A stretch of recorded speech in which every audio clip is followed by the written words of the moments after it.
Okay, so good morning, everyone. Um, Allow me to have your class, your online class for today, which is you will going to watch this video, and until the end of this video, you have to wait for your activity, of course, and a short quiz after this discussion. Now, we will going to start our final on the instructional strategies in teaching art.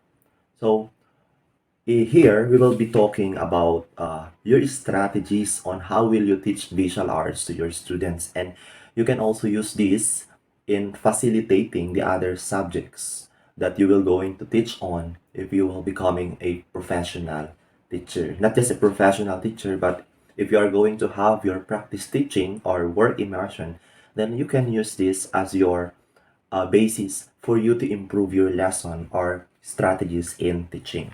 Now, for this lesson, we have here the objectives, identify the things to consider in creating engaging um, engaging activities, I should say. Number two, analyze how some activities engage children and elicit intrinsic motivation. And number three, choose an engaging hook or activity to introduce your lessons. Okay, let us start with this saying. Okay, it says here that we have got to work on keeping these children engaged with the world. That is based from Temple or according from Temple Grandin. So what do you mean by this class?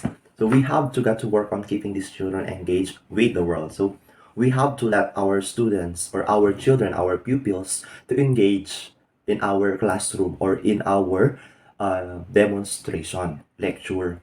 We want them to satisfy their lesson, satisfy them about our lesson. We want them to be interactive when it comes into absorbing what is in their lesson, what is in our lesson. Okay, so that is based from Temple Grandin. We want them to engage with the world. So we are not just going to engage on competition, or maybe there is no left behind.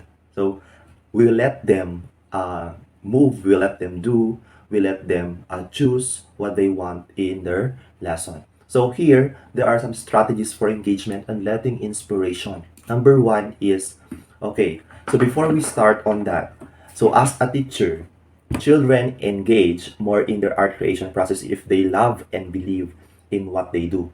So this is what will you do, future teachers. Students love to have interaction in your class if the students itself or pupils itself love what they are doing. Okay, especially in making art. As an elementary art teacher, it is important to be sensitive with your student thoughts and feelings. So beforehand, lahat ng mga evaluations na gawa mo na sa kanila, that's why you know them already. Okay, after knowing them, you have all the guts, you have all the evaluations. Now, you know now how to interact with them. You know already the approach that you want to give them, okay? Okay, so the goal of art for young students or itself is self-expression. Okay? Do not even think that in your activities, in your plan, lesson, you do not have to be that authoritative. Let the students have their artworks or maybe activities uh, in a way that is self-expression.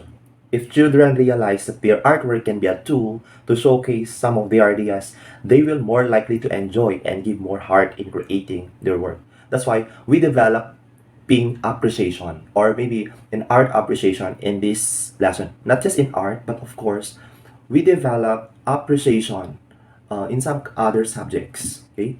Hindi lang po sa subject na arts nagpo-focus ito, but there are also other subjects that needs kailangan nito self-expression, especially sa mga bata. Okay? Yun nga, di ba? Kapag alam na nila na this can develop that this can showcase, or if the students can realize that this activity will showcase their skills, will enhance their skills, they will more like doing that activity. Okay, so here let's start on the strategies for engagement and getting inspiration. Number one is when introducing a lesson, an artist, technique, or concept it is important to use different approaches and relate how these are relevant in their daily lives. So just like in teaching, some of the topics or lectures that we demonstrate in our class are needs different approaches, needs different strategies. Of course, examples, sabi dito, also keep in mind that the artist or culture that you are featuring also got their inspiration. So, dapat yung ang topic mo, for example, is about behavior, then let's relate it into our culture. Ano nga ba yung mga um, examples that will connect or that can be relatable to our students. Kapag ang examples na yon or ang examples natin as teachers is relatable siya, then it's more likely to interact. Okay? Students will interact with our lessons. So, dapat different approaches siya. Dapat alam mo kung ano yung approach dito sa isang taong to, or maybe you have to have different approaches, several approaches in your lesson. Na kung saan tumutugma ito sa kanilang buhay or experience. Okay? So here, based on their own thoughts and experiences, they will have more understanding on why should they also put some heart into their own creation. Okay, so dahil dito, okay, based on their own thoughts and experiences, magkakaroon sila ng tinatawag na why. Okay, why should they also put some heart into their creation? Okay, diyan pa lang, sa start ng lesson na yan, magkakaroon na sila ng interaction na, okay, so, start pa lang ng lesson mo yan. And it is considered as a hook. Hook. Okay? It is the introductory part of the lesson where you will try to get the attention of your students. Okay? The art teacher should set the mood. Okay? Number 2. Number 2 na tayo. The art teacher should set the mood of the class to get students ready. So, same lang sa number 1 yan. You have to have the introductory, okay? Introductory or the hook na tinatawag natin. So, dyan, the goal of the teacher in this part of this lesson is to engage the students and bring out their personality and creativity. So, this part, we will going to let our students do the activity. Now, this is better than making students work hard for grades for external rewards. Okay, class. Di ba after na nilang napanood, di ba yung number 1 kanina? After na nilang napanood, or maybe, you already explain to them, demonstrate to them, what is this topic, what is this lecture all about, then, of course, or maybe the middle of your lesson, or maybe the last part of your lesson is giving them the activity.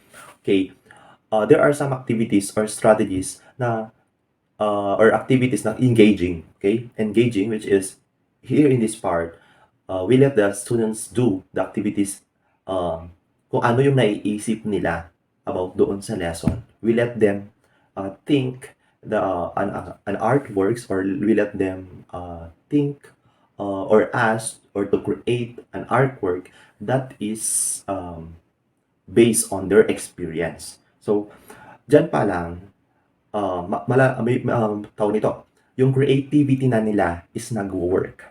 Okay? Sabi dyan, this is better than making students work hard. Okay? Sometimes kasi, there are, in high school or maybe in college, binibigyan natin sila ng mga activities or there are some projects or maybe artworks na mayroon lang objective ni isa. At ang objectives nito is, for example, make or imitate or impersonate what is the action of this character in this specific opera. Okay? Or another thing is make an architecture or sculpture of David by David ba? Michelangelo? I don't know. It's Michelangelo or Leonardo da Vinci doon sa Mona Lisa. Okay. So, imitate nyo, i-drawing nyo siya. So, if there are expectations there, so of course, definitely kung ako ang high school and college instructor, I would set an expectation. So, yung expectation na sinasabi natin is yung criteria or rubric. But in elementary, hindi natin ina-encourage yun.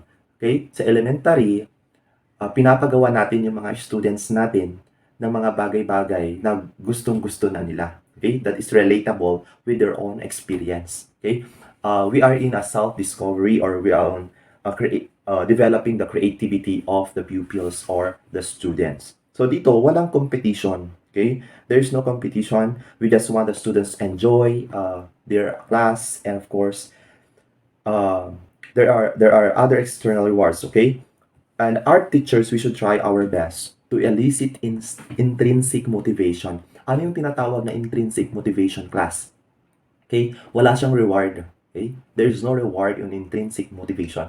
We just let our students do, and of course, satisfied what they are doing. Okay? There is no rewards. Like for example, if you can make a um, beautiful, or you can make a realistic, or you can draw a realistic house, or realistic um, ball pen, or maybe realistic bag, or realistic fruit, realistic tree, you can have a rewards later. No. Here in elementary, we develop intrinsic motivation. So there is no rewards. We just want the students to be satisfied. Okay? Gusto lang natin masatisfied sila sa kanilang ginagawa. Okay? When hindi ikaw yung nasa-satisfied sa ginagawa nila. Because in this intrinsic motivation, we should be appreciative teacher. Na-appreciate dapat natin kung ano yung ginagawa ng mga estudyante natin. Okay, so we have here a picture. So ano naman tong picture na to? Okay, lesson on drawing the human figure. Okay, sabi dito, the teacher introduces, meron kasi tayong situation dito eh. Okay, the teacher introduces the lesson by asking the students what activity they miss doing inside. Okay, so this activity, okay, was done via online during 2020. Some students were shy and needed some prompting, so the teacher asked, or has to ask, engaging questions such as, what's your favorite activity after school? Where do you usually play outside? And what object can we see in that place? Ganyan naman sa elementary, di ba? We ask them engaging questions. And of course, if you will ask a pupil or a child or students from elementary, they will immediately answer you. Okay? Hindi sila nahihiya. Okay? If those questions, because those questions are basic. Okay? Madali lang sagutin. Okay? Siguro, if you will have these questions, all of your students will going to participate in your class. Okay? So, ganyan ang ipapagawa. Okay? In this case, Kidlat said that Miss riding his bicycle in the park in UP, letting students talk about their own experiences, stories, and giving them opportunities to put in their artworks can engage them a lot in the process of art creation. Okay, so of course, here in this part, you must have also to ask engaging questions, because engaging questions will make your class very interactive, okay, and engaging. Okay? Just like for example, yung sinabi ko kanina, okay, for example kasi this 2020 is pandemic eh. Now, you can also use this if there are some online classes in the future, di ba? Of course, online class is one of the difficult mode of learning, okay? And you have to have any stable internet connection also.